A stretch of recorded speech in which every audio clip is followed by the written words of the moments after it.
दोस्तों, आखिर इस साल मानसून कैसा रहेगा? सूखा पड़ेगा या बाढ़ आएगी? तो इस बार के मानसून को लेकर मौसम विभाग की तरफ से डरावनी वाली भविष्यवाणी आ रही है कि भारत के कुछ हिस्से सूखे की चपेट में भी आ सकते हैं। इस साल 2026 में जून से सितंबर तक मौसम कैसा रहेगा, कहां कितनी ज्यादा बारिश होगी, किन राज्यों में कम बारिश देखने को मिलेगी, तो आइए देखते हैं स्काईमेट वेदर की रिपोर्ट्स के मुताबिक जून, जुलाई, अगस्त, सितंबर इस साल के मानसूनी सीजन के 4 महीनों के मौसम का पूरा विश्लेषण। स्काईमेट वेदर की तरफ से हाल ही में इस साल के मानसूनी सीजन को लेकर ये डिटेल रिपोर्ट जारी की गई और इस रिपोर्ट्स के एनालिसिस के मुताबिक इस बार भारत में मानसून की जो रफ्तार रहेगी, शुरुआत रहेगी, वो धीमी रहेगी थोड़ी। स्काईमेट वेदर ने 2026 के लिए भारत के दक्षिण पश्चिम मानसून का ये पूर्वानुमान जारी किया है, जिसके मुताबिक इस साल सामान्य से 6% कम बारिश होने का अनुमान है, जिसका मुख्य कारण रहेगा अल नीनो। अल नीनो की सुपरमार इस बार देखने को मिलेगी। यही वजह कि इस साल 6% कम बारिश यानी 4% तक ही एलपीए होने की संभावना है। स्काईमेट वेदर का कहना है कि मध्य प्रदेश, राजस्थान और पंजाब, हरियाणा इन राज्यों में सामान्य से थोड़ी कम बारिश देखने को मिल सकती है। जून से लेकर सितंबर तक मानसून के 4 महीनों में देश में बारिश का सामान्य औसत रहेगा 868.6 मिलीलीटर। तो सामान्य से कम मानसून का मतलब है कि बारिश 90 से 95% के बीच ही रहेगी। हालांकि एजेंसियों ने 94% तक का अनुमान दिया है। जब मानसून आता है जून जुलाई में, तो शुरुआती महीने में जून में सामान्य बारिश होगी, लेकिन जुलाई में थोड़ी गिरावट शुरू होकर अगस्त और सितंबर में मानसून फिर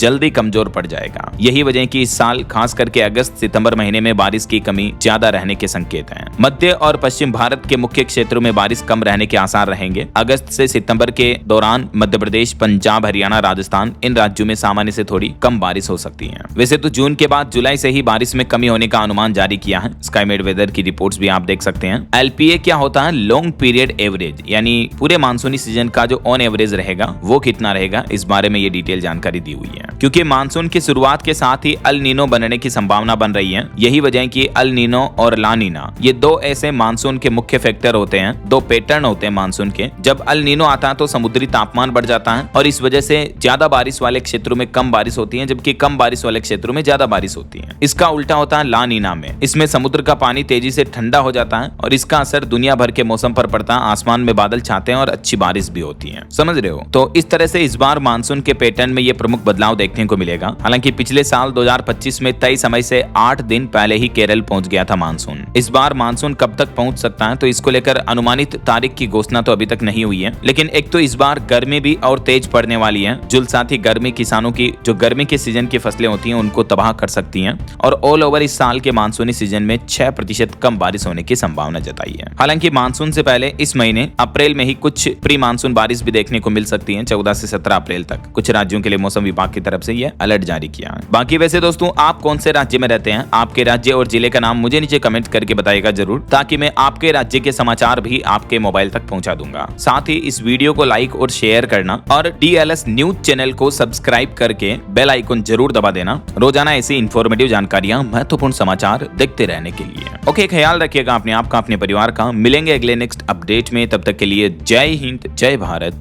वंदे मातरम।